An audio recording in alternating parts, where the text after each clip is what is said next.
Where is the precise location of hell? What is its nature? Is it a physical place? A psychological state of mind? How does it compare with more ancient notions of Tartarus or Hades? Are Tartarus and Hades two names for the same thing, or are they somehow separate?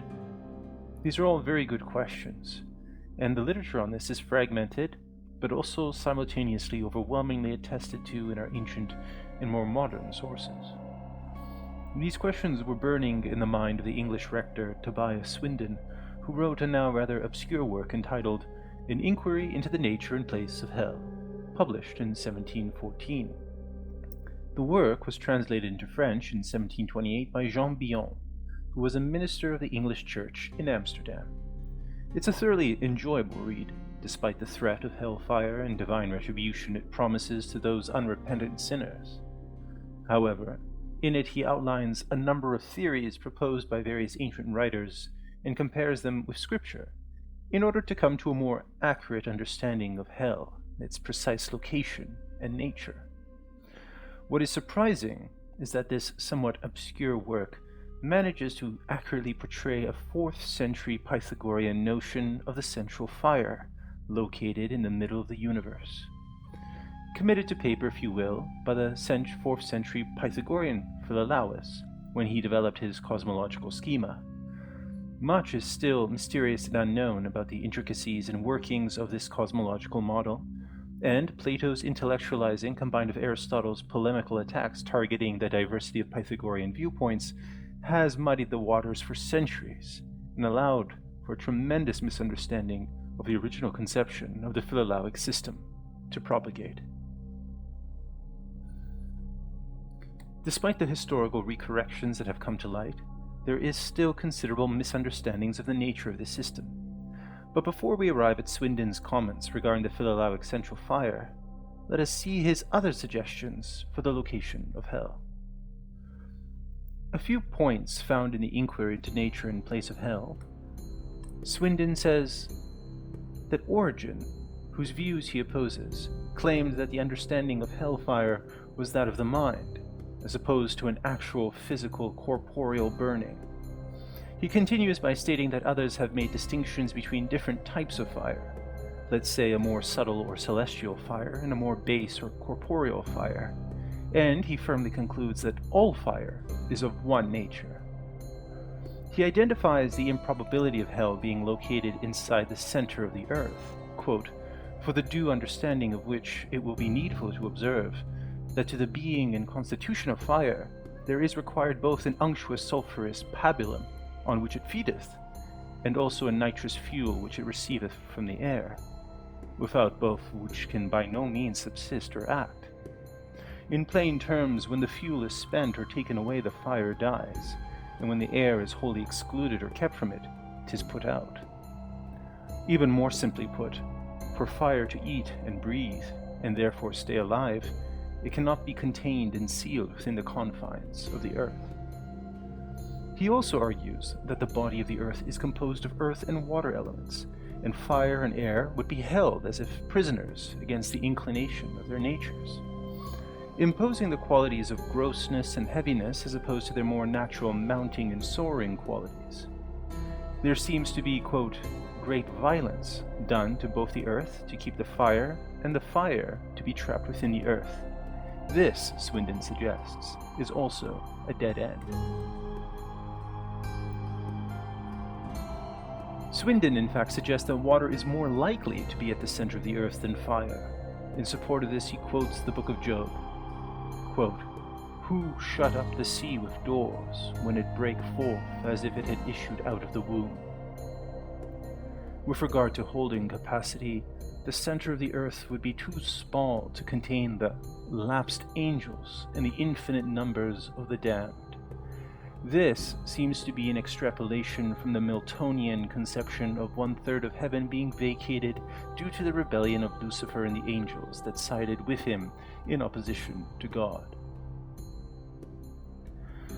I do not say that the highest heaven hath been universally taken for the place where the souls of good men are happy after death, or the lowest hell for the place where the wicked are punished. for the descriptions we meet with of them in some of the heathen poets suiteth not with this notion. Diphilus, an ancient comic poet, says, "We are of opinion that in Hades there are two paths, or places, one for the just, the other for the wicked, howbeit the earth doth cover them both." Virgil supposeth them to be in the infernal regions. "Here the way parts and cuts itself in twain, to the great Pluto's walls the right doth bend, by which to blessed Elysium we tend. But the left leads to Tartar's torturing cell, the place where damned souls are plagued in hell." Swinden interprets this to mean that Virgil thought the infernal regions contained both Tartarus as well as Elysium. Seneca referred to hell as the local infirma, the lowest place, a gulf that hath no bottom, being itself the bottom and lowest of all things. It was concluded by Seneca, "Nil ultra jacet inferus," nothing was beyond or lower than hell.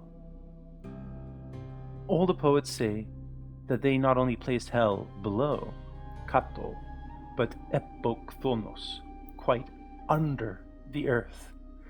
Therefore the deities of hell were placed in subterranean regions underneath the earth. A distinction seems to be being made here between below the earth and under the earth. Below the earth would imply that you could dig downwards, and still within the confines of the earth you would find the place of hell. But under the earth seems to suggest an entirely different containment structure. We start to get a little closer to our more authentic Philolaic conception of the central fire when Hesiod is brought in. The height of heaven and depth of hell is found in Hesiod's Theurgy, where, quote, Tartarus is placed just as far under the earth as heaven is above it. If you would take an ingot or iron wedge and drop it from the heaven to the earth, it would take 9 days and 9 nights to reach the end on the 10th, and the same amount of time to go from earth to hell. Anatolius, the bishop of Laodicea, and interestingly Iamblichus' mentor, preserves the linking clue to this mystery, and becomes one of our key sources for resolving this confusion. We will refer to him later. Swinden also explores the possibilities of the visible sun being Tartarus, because it is placed in the center of the universe, from which it is supposed not to have moved in the least at any time. Ancient Pythagoreans placed fire in the center or middle of the world, because it is supposed to be the element into which all the rest should be revolved. Swinden comments that the pagans worship the sun as an idol, and provides many examples, including Moloch, whose name in Phoenician signifies the king of the gods, the idol of Moabites, Baal Peor, being the sun, also worshipped by Cretes and Lacedaemonians, Tyrians, Assyrians, Gauls, and ancient Britons, not to mention Persians. The eschatological end of the world and the cosmos has always had deep suggestions of a conflagration, all things being consumed in the purifying flames. Quote, "When God shall think fit to put an end to this world, the heavens shall pass away with a great noise, and the elements shall melt with fervent heat, the earth also, and the works that are therein shall be burnt up, i.e. all those heavenly bodies which move now with so much harmony and exactness shall then be no more. They shall shrivel together like a scroll of parchment. The elements also of air and water shall with extreme heat be evaporated, and the earth with all, as well the solid and stony, as combustible works that are therein, shall be quite consumed and destroyed." The notion of the end of the world being engulfed in flames is not only a Christian idea, but can be found in many pagan conceptions. For example, in Ovid, he also calls to mind how, by decree of fates, a time shall come when earth and sea and heaven's high throne shall burn, and the whole frame of this great world shall be consumed in flame. If you're interested in investigating this further, I can recommend you read Book 5 of the Sibylline Oracles.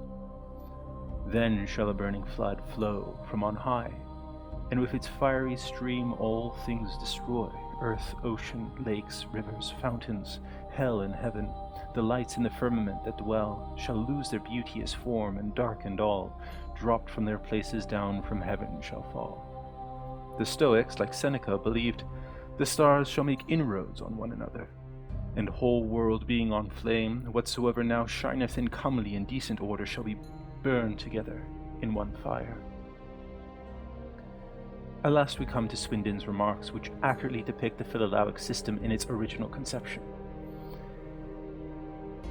Quote, "And yet in the same place where Aquinas saith this, he telleth us that Pythagoras placed the seat of punishment in the sphere of fire, and that he also placed that in the middle, not of the earth, but of the universe, or whole world. And for this he quoteth Aristotle's De Coelo. Indeed, Aristotle telleth us there, not of Pythagoras himself, but of certain Pythagorics, or Italian philosophers, that placed the sphere of fire there, and they also called it Jupiter's prison." Philolaus was a 4th century Pythagorean who was reputedly the first to lay down a selection of ideas of the Pythagoreans, specifically their understandings of number and of nature, into book form.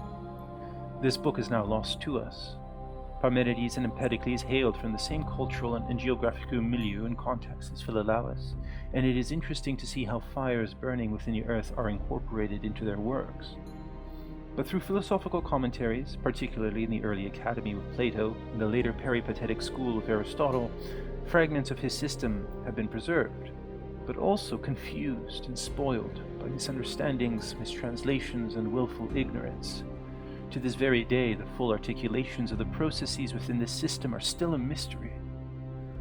The Wikipedia entry on the Philolaic system has some deeply erroneous scholarly references that is woefully inaccurate and out of date. The Wikipedia entry describes the central fire as mistakenly translated as prison of Zeus, Dios phylake, and sets to translate it more appropriately as watchtower of Zeus, the Dios Pyrgos, or hearth altar of the universe, the Estia Toe Pantos.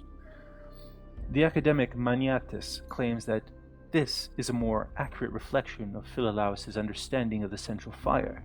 He believes the comparison to a hearth, the quote, religious center of the house and the state, shows its proper role as the palace where Zeus guarded his sacred fire in the center of the cosmos. Unfortunately, by insisting on this translation, Maniatis is compounding the confusion with yet more confusions. One of the oldest Greek mythological traditions ascribed to Hesiod's Theogony describes Tartarus, or Hades, an equivalent notion to the monotheistic religion's hell, as the prison where Zeus had thrown the defeated Titans after the end of the cosmological battle that endured between them and the Olympians. The notion of hell as a prison in fact dates to much earlier Babylonian tradition, where Marduk had cast his enemies into the prison of the underworld. Ironically, it was the Christian interpreters of antiquity who managed to re-establish the original notion of hell in Tartarus as being some sort of prison house, which is why many Christian commentators were in fact surprised to find reference to such a place in writers that predated Christ. If we adhere to the notion that the central fire is located at the center of the universe, and from the viewpoint of geocentrism, the Earth is the center of the universe, then that means the central fire is located inside the center of the Earth. Philolaus presumably projected this central fire into the surrounding heavens and made Earth yet another planetary satellite, thereby making the Earth rotate around the central fire of the universe. This is still not heliocentrism, since the Sun is also a satellite that revolves around the central fire. In the 3rd century AD, Anatolius writes about the symbolic properties of numbers in his treatise on the Decad, and states, quote, "They also said that at the center of the 4 elements there lies a certain unitary fiery cube, and that Homer was also aware of its central location when he said, 'As far below Hades as heaven is from the earth.'" This quote is how Homer describes Tartarus. Therefore, there is an equation of Tartarus with the central fire. The cosmic arrangement is then as follows, starting from the highest realm: heaven, earth, Hades, and then Tartarus.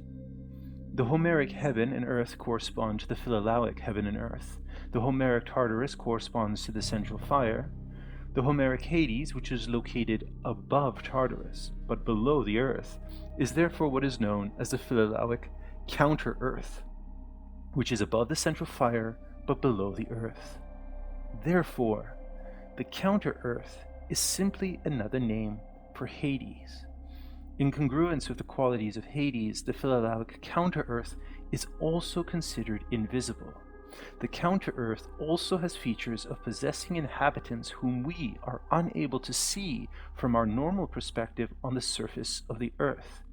It is interesting that the very name counter-Earth, the Antichthon, literally the anti-Earth, does not act as a counterbalance as many suppose in order to adhere to the Pythagorean requirements for symmetry and harmonia, since in the Philolaic system there is no such balancing. However, an anti-Earth evokes a sense of a shadow Earth, or a reverse Earth.